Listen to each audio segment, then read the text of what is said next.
ಸ್ನೇಹಿತರೆ, ಸಿನಿಮಾದ ಸಿಂಗಂ ಅಧಿಕಾರಿಯನ್ನು ನೀವು ಹಲವು ಬಾರಿ ನೋಡಿರಬಹುದು. ಆದರೆ ಈಗ ನಿಜ ಜೀವನದ ಹೀರೋ ನೋಡಿ. ಇವರ ಹೆಸರು ಕೇಳಿದರೆ ಸಾಕು, ಟಾಟಾದಿಂದ ಬಿರ್ಲಾವರೆಗೆ, ಅಂಬಾನಿಯಿಂದ ಅದಾನಿಯವರೆಗೆ ದೊಡ್ಡ ದೊಡ್ಡ ಉದ್ಯಮಿಗಳೆಲ್ಲ ನಡುಗುತ್ತಾರೆ. ತಮಗೆ ಸಿಕ್ಕ ಸರ್ಕಾರಿ ಕುರ್ಚಿಯನ್ನು ಉಳಿಸಿಕೊಳ್ಳುವ ಚಿಂತೆ ಇವರಿಗೆ ಎಂದೂ ಇರಲಿಲ್ಲ. ಬದಲಿಗೆ ಕುರ್ಚಿಯಲ್ಲಿ ಕುಳಿತ ತಕ್ಷಣವೇ ವ್ಯವಸ್ಥೆಯಲ್ಲಿರುವ ದೊಡ್ಡ ದೊಡ್ಡ ಅಕ್ರಮಗಳನ್ನು ಬುಡಸಮೇತ ಕಿತ್ತೊಗೆಯಲು ಶುರು ಮಾಡಿದರು. ನಾವು ಇವತ್ತು ಮಾತನಾಡುತ್ತಿರುವುದು ಮಹಾರಾಷ್ಟ್ರದ ಅತ್ಯಂತ ನಿರ್ಭೀತ ಐಎಎಸ್ ಅಧಿಕಾರಿ ತುಕಾರಾಂ ಮುಂಡೆ ಅವರ ಬಗ್ಗೆ. ಜನ ಇವರನ್ನು ರಿಯಲ್ ಲೈಫ್ ಸಿಂಗಂ ಅಂತಾನೆ ಕರೆಯುತ್ತಾರೆ. ತಮ್ಮ 21 ವರ್ಷಗಳ ಸೇವಾವಧಿಯಲ್ಲಿ ಬರೋಬ್ಬರಿ 25ಕ್ಕೂ ಹೆಚ್ಚು ಬಾರಿ ವರ್ಗಾವಣೆ ಅನುಭವಿಸಿದ ಧೀಮಂತ ಅಧಿಕಾರಿಯ ಕಥೆಯಿದು. ಪ್ರತಿಯೊಂದು ಬಾರಿ ಇವರ ವರ್ಗಾವಣೆ ಆದಾಗಲೂ ಸಾರ್ವಜನಿಕರು ಕಣ್ಣೀರಿಡುತ್ತಾರೆ, ಆದರೆ ಭ್ರಷ್ಟ ಅಧಿಕಾರಿಗಳು ಹಬ್ಬ ಆಚರಿಸುತ್ತಾರೆ. ಇಷ್ಟೊಂದು ಖಡಕ್ ಶೈಲಿಯಲ್ಲಿ ತುಕಾರಾಂ ಅವರು ಮಹಾರಾಷ್ಟ್ರದ ಲಂಚಕೋರರು ಮತ್ತು ಕಲಬೆರಕೆಕೋರರ ಬೆವರಿಳಿಸುತ್ತಿದ್ದಾರೆ. ಇದನ್ನು ನೋಡಿದ ಮೇಲೆ ಪ್ರತಿಯೊಬ್ಬರ ಮನಸ್ಸಿನಲ್ಲಿ ಮೂಡುವ ಒಂದೇ ಪ್ರಶ್ನೆ, ಮತ್ತೊಮ್ಮೆ ತುಕಾರಾಂ ಅವರ ವರ್ಗಾವಣೆ ಆಗಿಬಿಡುತ್ತಾ? ಮುಂಬೈನಲ್ಲಿ ಈಗ ಸಿಗುತ್ತಿರುವ ಶುದ್ಧ ಆಹಾರ ಮತ್ತೆ ಹಳೆಯ ಕೊಳಕು ಜಗತ್ತಾಗಿ ಬದಲಾಗುತ್ತಾ? ಇವತ್ತಿನ ಈ ವಿಡಿಯೋದಲ್ಲಿ ತುಕಾರಾಂ ಮುಂಡೆ ಅವರ ಕೆಲಸದ ಶೈಲಿ ಎಂಥದ್ದು ಎಂದು ತಿಳಿಯೋಣ. ಡೊಮಿನೋಸ್, ಪಿಜ್ಜಾ ಹಟ್ ಮತ್ತು ಬರ್ಗರ್ ಕಿಂಗ್ ನಂತಹ ಅಂತರರಾಷ್ಟ್ರೀಯ ಕಂಪನಿಗಳು ಇವರ ಮುಂದೆ ತಲೆಬಾಗುವಂತೆ ಮಾಡಿದ್ದು ಹೇಗೆ? ಬಾಲಿವುಡ್ನ ದೊಡ್ಡ ನಟರಿಂದ ಹಿಡಿದು ಬೃಹತ್ ಕಾರ್ಪೊರೇಟ್ ಮನೆತನಗಳವರೆಗೆ ಪ್ರತಿಯೊಬ್ಬರೂ ಇವರ ಹೆಸರು ಕೇಳಿದರೆ ಏಕೆ ಬೆಚ್ಚಿ ಬೀಳುತ್ತಾರೆ? ಈ ಕಥೆ ಶುರುವಾಗುವುದು ಮಹಾರಾಷ್ಟ್ರದ ಬೀಡ್ ಜಿಲ್ಲೆಯ ತಡ್ಖೇಲ್ ಎನ್ನುವ ತೀರಾ ಸಣ್ಣ ಮತ್ತು ಹಿಂದುಳಿದ ಹಳ್ಳಿಯಿಂದ. ಅಲ್ಲಿನ ಒಂದು ಸಾಮಾನ್ಯ ರೈತ ಕುಟುಂಬದಲ್ಲಿ ತುಕಾರಾಂ ಮುಂಡೆ ಜನಿಸಿದರು. ಬಾಲ್ಯದಿಂದಲೇ ಅವರು ತಮ್ಮ ಹಳ್ಳಿಯಲ್ಲಿ ಬಡತನ, ಅಸಹಾಯಕತೆ ಮತ್ತು ಆಡಳಿತದ ಬೇಜವಾಬ್ದಾರಿತನವನ್ನು ತೀರಾ ಹತ್ತಿರದಿಂದ ಕಂಡಿದ್ದರು.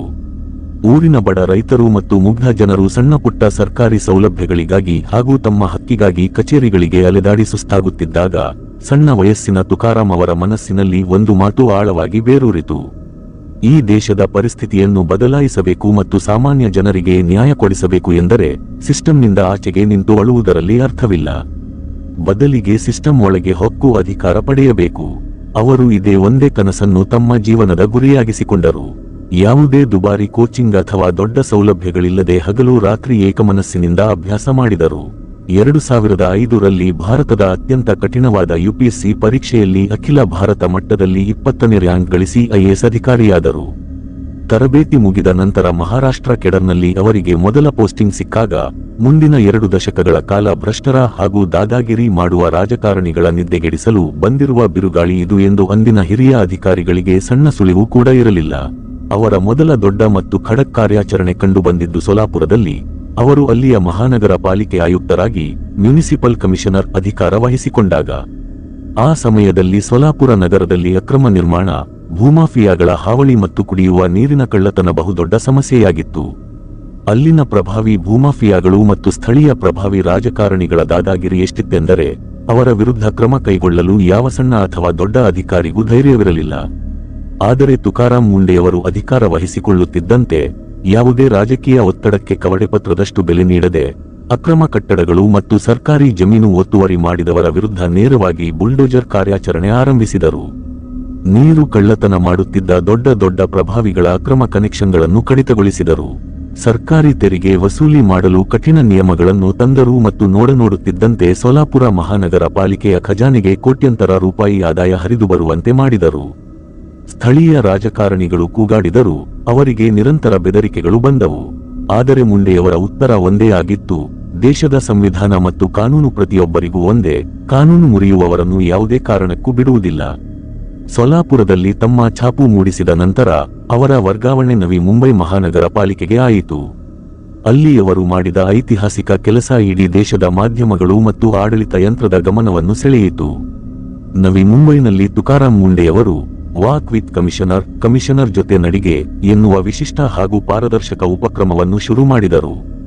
ಈ ಯೋಜನೆಯಡಿ ಪ್ರತಿ ಭಾನುವಾರ ಬೆಳಿಗ್ಗೆ ನೇರವಾಗಿ ನಗರದ ಪಾರ್ಕ್ಗಳು ಹಾಗೂ ವೃತ್ತಗಳಲ್ಲಿ ಸಾರ್ವಜನಿಕರನ್ನು ಭೇಟಿಯಾಗುತ್ತಿದ್ದರು. ಅಲ್ಲಿ ಯಾವುದೇ ಭದ್ರತೆಯ ಹಂಗಿರಲಿಲ್ಲ.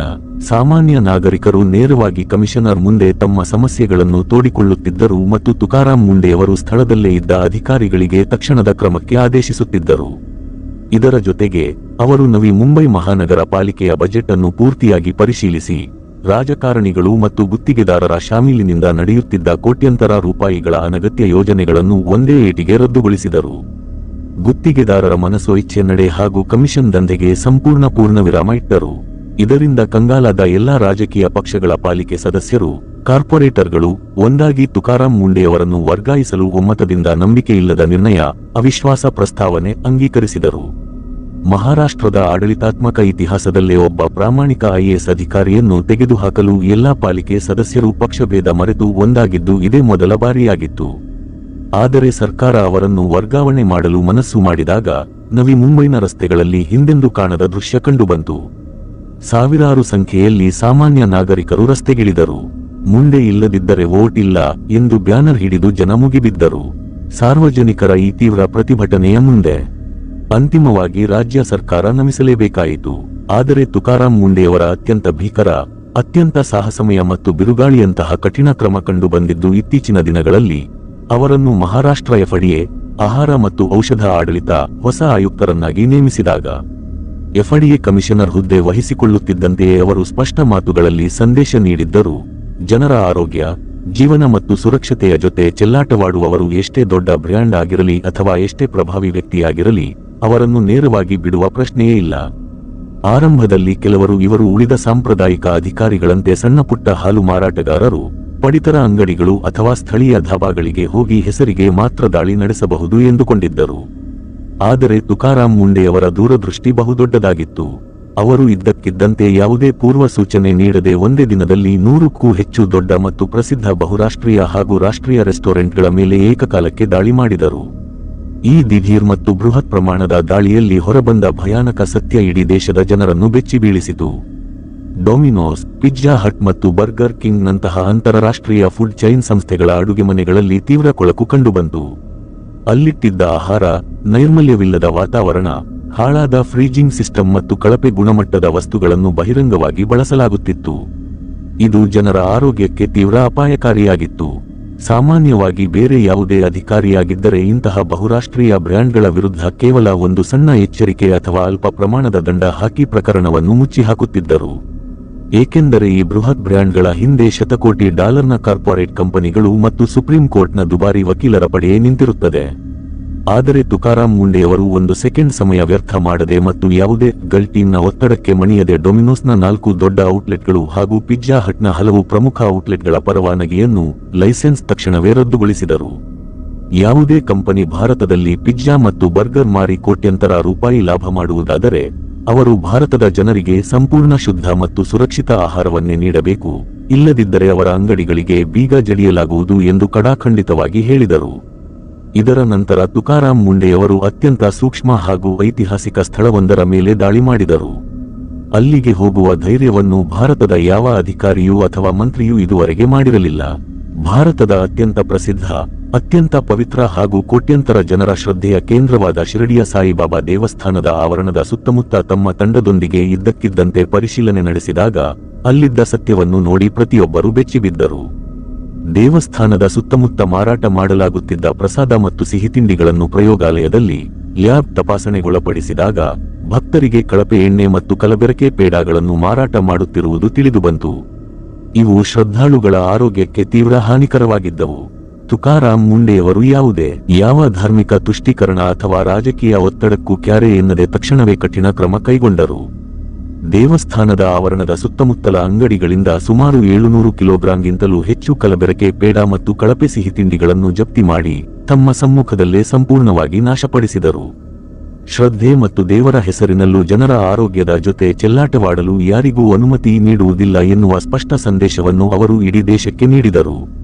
ತುಕಾರಾಂ ಮುಂಡೆಯವರ ಈ ಕಠಿಣ ಕ್ರಮ ಮತ್ತು ಖಡಕ್ ಧೋರಣೆ ಕೇವಲ ರೆಸ್ಟೋರೆಂಟ್ಗಳು ಅಥವಾ ಪ್ರಸಾದದ ಅಂಗಡಿಗಳಿಗೆ ಮಾತ್ರ ಸೀಮಿತವಾಗಿರಲಿಲ್ಲ. ಬದಲಿಗೆ ಅವರು ನೇರವಾಗಿ ಕಣ್ಣಿಟ್ಟಿದ್ದು ದೇಶದ ಗ್ಲಾಮರ್ ಜಗತ್ತು ಅಂದರೆ ಬಾಲಿವುಡ್ನತ್ತ. ಟಿವಿ, ರೇಡಿಯೋ ಮತ್ತು ಸೋಷಿಯಲ್ ಮೀಡಿಯಾಗಳಲ್ಲಿ ವಿಮಲ್, ಇಲಾಯಚಿ ಮತ್ತು ಪಾನ್ ಪರಾಗ್ ಹೆಸರಿನಲ್ಲಿ ಸರೋಗೇಟ್ ಅಡ್ವರ್ಟೈಸಿಂಗ್, ಪರೋಕ್ಷ ಜಾಹೀರಾತು ವ್ಯಾಪಕವಾಗಿ ನಡೆಯುತ್ತಿರುವುದನ್ನು ಅವರು ಗಮನಿಸಿದರು. ಇದು ವಾಸ್ತವವಾಗಿ ಮುಗ್ಧ ಯುವಕರನ್ನು ಗುಟ್ಕಾ ಮತ್ತು ಪಾನ್ ಮಸಾಲಾದತ್ತ ದೂಡುತ್ತಿತ್ತು. ಇದನ್ನು ಕಂಡ ಅವರು ಯಾವುದೇ ಹೆದರಿಕೆಯಿಲ್ಲದೆ ಬಾಲಿವುಡ್ನ ಬೃಹತ್ ಸೂಪರ್ ಸ್ಟಾರ್ಗಳಾದ ಶಾರುಖ್ ಖಾನ್, ಅಜಯ್ ದೇವಗನ್ ಮತ್ತು ಟೈಗರ್ ಶ್ರಾಫ್ ಅವರಂತಹ ದೊಡ್ಡ ನಟರಿಗೆ ಶೋಕಾಸ್ ಕಾರಣ ಕೇಳಿ ನೋಟಿಸ್ ಜಾರಿ ಮಾಡಿದರು. ಎಫ್ಡಿಎ ಕಮಿಷನರ್ ಅತ್ಯಂತ ಕಠಿಣ ನಿಲುವು ತಳೆದು, ದೇಶದ ಈ ದೊಡ್ಡ ಸೆಲೆಬ್ರಿಟಿಗಳಿಗೆ ಕೋಟ್ಯಂತರ ಅಭಿಮಾನಿಗಳಿದ್ದಾರೆ, ಯುವಕರು ಇವರನ್ನು ತಮ್ಮ ಆದರ್ಶವಾಗಿ ಭಾವಿಸುತ್ತಾರೆ. ಇಂತಹವರು ಪರೋಕ್ಷವಾಗಿ ಆರೋಗ್ಯಕ್ಕೆ ಹಾನಿಕರವಾದ ಬ್ರ್ಯಾಂಡ್ಗಳನ್ನು ಪ್ರಚಾರ ಮಾಡಿದರೆ ಅವರ ಮೇಲೆಯೂ ಕಾನೂನು ಪ್ರಕಾರ ಕಠಿಣ ಕ್ರಮ ಜರುಗಿಸಲಾಗುವುದು ಎಂದರು. ಸಂವಿಧಾನ ಮತ್ತು ಕಾನೂನಿನ ಮುಂದೆ ಯಾವ ದೊಡ್ಡ ನಟನಾಗಲಿ ಅಥವಾ ಸಾಮಾನ್ಯ ಮನುಷ್ಯನಾಗಲಿ ಬೇರೆ ಅಲ್ಲ, ನಿಯಮ ಉಲ್ಲಂಘಿಸಿದವರು ಪರಿಣಾಮ ಎದುರಿಸಲೇಬೇಕು ಎಂದು ಮಾಧ್ಯಮಗಳ ಮುಂದೆ ಸ್ಪಷ್ಟವಾಗಿ ಹೇಳಿದರು. ಈಗ ಮೂಡುವ ಬಹುದೊಡ್ಡ ಪ್ರಶ್ನೆ ಏನೆಂದರೆ, ಅಂಬಾನಿ, ಅದಾನಿ ಮತ್ತು ದೇಶದ ದೊಡ್ಡ ಕಾರ್ಪೊರೇಟ್ ಮನೆತನಗಳು ತುಕಾರಾಂ ಮುಂಡೆ ಹೆಸರು ಕೇಳಿದರೆ ಏಕೆ ಭಯಪಡುತ್ತವೆ? ಇದಕ್ಕೆ ನೇರ ಉತ್ತರ ಅವರ ಅತ್ಯಂತ ನಿಷ್ಪಕ್ಷಪಾತ ಮತ್ತು ಕಠಿಣ ಕೆಲಸದ ಶೈಲಿಯಲ್ಲಿದೆ. ತುಕಾರಾಂ ಮುಂಡೆ ಎಂದಿಗೂ ಯಾವುದೇ ದೊಡ್ಡ ಉದ್ಯಮಿಯ ಪ್ರಭಾವಕ್ಕಾಗಲಿ, ಕಾರ್ಪೊರೇಟ್ ಫಂಡ್ಗಳಿಗಾಗಲಿ ಅಥವಾ ಯಾವ ಭಾರೀ ಪ್ರಭಾವಿ ಸಚಿವರ ಫೋನ್ ಕರೆಗಾಗಲಿ ತಲೆಬಾಗುವುದಿಲ್ಲ. ಅವರು ಯಾವುದೇ ಇಲಾಖೆಗೆ ಬಂದರೂ ಮೊದಲು ದೊಡ್ಡ ದೊಡ್ಡ ಕಾರ್ಪೊರೇಟ್ಗಳ ಬಾಕಿ ತೆರಿಗೆ, ಅಕ್ರಮ ನಿರ್ಮಾಣ, ಪರಿಸರ ಮಂಜೂರಾತಿ ಮತ್ತು ಆಹಾರ ಸುರಕ್ಷತಾ ನಿಯಮಗಳ ಉಲ್ಲಂಘನೆಯಾಗಿ ಧೂಳು ಹಿಡಿಯುತ್ತಿದ್ದ ಫೈಲ್ಗಳನ್ನು ಆಚೆಗೆ ತೆಗೆಯುತ್ತಾರೆ. ವರ್ಷಗಳಿಂದ ವ್ಯವಸ್ಥೆಯನ್ನು ತಮ್ಮ ಜೇಬಿನಲ್ಲಿಟ್ಟುಕೊಂಡು ಮನಸು ಇಚ್ಛೆ ಮೆರೆಯುತ್ತಿದ್ದ ದೊಡ್ಡ ದೊಡ್ಡ ಸಂಸ್ಥೆಗಳು ಮುಂಡೆ ಬಂದ ತಕ್ಷಣ ಭಯದ ನೆರಳಿನಲ್ಲಿ ಬೀಳುತ್ತವೆ. ಏಕೆಂದರೆ ಮುಂಡೆಯವರು ಯಾರಿಂದಲೂ ₹1 ಲಂಚ ಪಡೆಯುವುದಿಲ್ಲ, ಯಾವುದೇ ವಿಐಪಿ ಸಂಸ್ಕೃತಿಗೆ ಪ್ರೋತ್ಸಾಹ ನೀಡುವುದಿಲ್ಲ. ಅವರಿಗೆ ಭಾರತದ ಸಂವಿಧಾನ ಮತ್ತು ಸಾಮಾನ್ಯ ಜನರ ಹಿತಾಸಕ್ತಿ ಮಾತ್ರವೇ ಸರ್ವೋಚ್ಚ. ಇಂತಹ ನಿಷ್ಪಕ್ಷಪಾತ, ಬಿರುಗಾಳಿಯಂತಹ ಮತ್ತು ಯಾವುದೇ ತಾರತಮ್ಯವಿಲ್ಲದ ಕಾರ್ಯಾಚರಣೆಯ ನಂತರ ವಾಡಿಕೆಯಂತೆ ರಾಜ್ಯದ ರಾಜಕೀಯ ವಲಯದಲ್ಲಿ ತೀವ್ರ ಸಂಚಲನ ಉಂಟಾಯಿತು. ದೊಡ್ಡ ದೊಡ್ಡ ಕಾರ್ಪೊರೇಟ್ ಮನೆತನಗಳು, ಉದ್ಯಮಿಗಳು ಮತ್ತು ಪ್ರಭಾವಿ ರಾಜಕಾರಣಿಗಳ ತೀವ್ರ ಒತ್ತಡಕ್ಕೆ ಮಣಿದು ತುಕಾರಾಂ ಮುಂಡೆಯವರನ್ನು ಮತ್ತೊಮ್ಮೆ ವರ್ಗಾವಣೆ ಮಾಡಲಾಗುತ್ತದೆ ಎನ್ನಲಾಗುತ್ತಿತ್ತು. ಇಷ್ಟೊಂದು ದೊಡ್ಡ ದೊಡ್ಡ ಅಂತಾರಾಷ್ಟ್ರೀಯ ಬ್ರ್ಯಾಂಡ್ಗಳು ಮತ್ತು ಸಿನಿಮಾ ನಟರ ಜೊತೆ ವೈರತ್ವ ಕಟ್ಟಿಕೊಂಡ ಮೇಲೆ ಮುಂಡೆ ಈ ಹುದ್ದೆಯಲ್ಲಿ ಮುಂದುವರಿಯುವುದು ಅಸಾಧ್ಯ ಎಂದು ಜನ ಮಾತಾಡಿಕೊಳ್ಳಲು ಶುರು ಮಾಡಿದ್ದರು. ಆದರೆ ಈ ಬಾರಿ ಪರಿಸ್ಥಿತಿ ಸಂಪೂರ್ಣವಾಗಿ ಭಿನ್ನವಾಗಿತ್ತು. ರಾಜ್ಯದ ಸಾಮಾನ್ಯ ಜನತೆ ಮತ್ತು ಸೋಷಿಯಲ್ ಮೀಡಿಯಾ ಮುಂಡೆಯವರ ಬೆಂಬಲಕ್ಕೆ ಬಂಡೆಯಂತೆ ನಿಂತಿತು.